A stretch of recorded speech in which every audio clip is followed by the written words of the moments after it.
दोस्तों आज से ही नवरात्रि का पावन पर्व त्योहार शुरू होने जा रहा है और इस शारदीय नवरात्रि पर कुछ काम ऐसे हैं जो भूल कर भी आपको नहीं करने अगले 9 दिन तक। आज नवरात्रि का प्रथम दिन है। माँ शैलपुत्री की पूजा और घट स्थापना वगैरह हो चुकी है। इस बार माँ शैलपुत्री गज पर यानी हाथी पर सवार होकर आ रही है और ऐसे में नवरात्रि के अगले 9 दिनों तक 9 रातों में आपको ये 13 काम बिल्कुल भी नहीं करने हैं, वरना माता रानी नाराज हो जाएगी और आपको अपनी जिंदगी में फिर कई बड़ी दिक्कतों का समस्याओं का सामना करना पड़ सकता है। सबसे पहले तो इस बात का ध्यान रखें, जो लोग नवरात्रि का व्रत कर रहे हैं उनके लिए पौराणिक धार्मिक मान्यताओं के मुताबिक व्रत रखने वालों को दाढ़ी मूंछ और बाल नहीं कटवाने चाहिए। जैसे श्रावण के महीने में होता है ना दोस्तों, ठीक वैसे ही नवरात्रि का 9 ही दिनों तक व्रत करने वालों को दाढ़ी मूंछ बाल नहीं बनवाने चाहिए। मान्यता तो ये भी है कि 9 दिनों तक नाखून भी नहीं काटे जाने चाहिए। अगर आप अपने घर में अखंड ज्योति जला रहे हैं तो अखंड ज्योति का मतलब होता है जहाँ घर में आपका देवताओं का स्थान है, पूजा स्थल है, वहाँ लगातार 9 दिन 10 रात तक दीपक जलता रहता है। तो ऐसे में अगर आप भी अखंड ज्योति जला रहे हैं तो इन दिनों के दौरान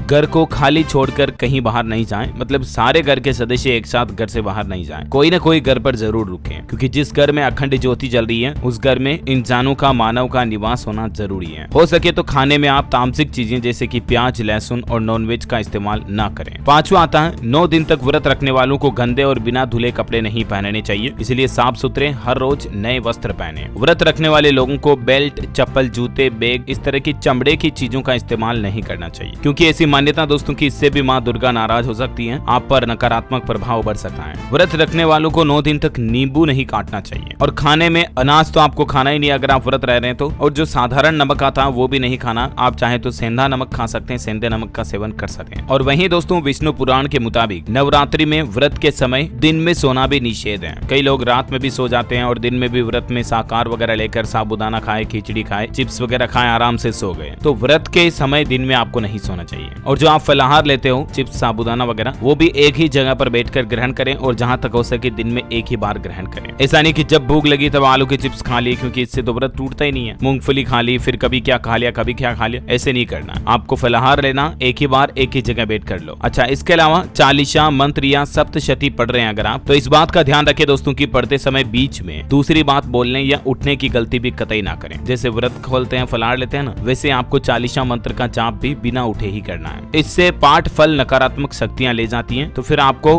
वापस अपने धार्मिक गतिविधियों का पूरा फल नहीं मिल पाता है। अच्छा, कई लोग भूख मिटाने के लिए तंबाकू चबाते हैं, लेकिन ध्यान रखें ये गलती व्रत के समय बिल्कुल भी ना करें। किसी भी तरह का व्यसन, नशा इत्यादि से व्रत खंडित होता है। और अगर आप नवरात्रि के व्रत रख रहे हैं तो पति पत्नी साथ में रात में ना सोएं, कहने का मतलब शारीरिक संबंध भी ना बनाएं। आपको 9 दिनों तक ब्रह्मचर्य का पालन करना चाहिए। शारीरिक संबंध बनाने से व्रत का फल नहीं मिलता है। तो चाहे दोस्तों नवरात्रि कोई सी भी हो, चैत्र नवरात्रि या शारदीय नवरात्रि, और चाहे सावन का महीना ही क्यों ना हो, अगर आप सभी दिन व्रत कर रहे हैं, चाहे आप एक दिन भी किसी भी दिन मान लीजिए 11 का भी व्रत कर रहे हैं, तो भी आपको इन नियमों को फॉलो करना चाहिए, इन नियमों का पालन करना चाहिए। अगर आप वैदिक पौराणिक ग्रंथों और धार्मिक मान्यताओं के मुताबिक व्रत का पूरा फल पाना चाहते हैं, अपनी जिंदगी में बड़े चमत्कारिक बदलाव देखना चाहते हैं, तो आपको नवरात्रि पर इन नियमों का पालन करना जरूरी है। वैसे माँ दुर्गा, जोगणिया, माँ जगदम्बे के किसी एक और नाम का जिक्र आप इस वीडियो के नीचे कमेंट में कीजिए, यानी कि आपको माँ का कोई और नाम कमेंट में लिखना है। साथ ही इस वीडियो को लाइक और शेयर करना। जय माता दी भी आप लिख सकते हैं कमेंट में। हमारे चैनल DLS न्यूज को सब्सक्राइब करके बेल आइकन जरूर दबा देना, ऐसी ही महत्वपूर्ण जानकारियों से अपडेट रहने के लिए। जय हिंद, जय भारत, वंदे मातरम।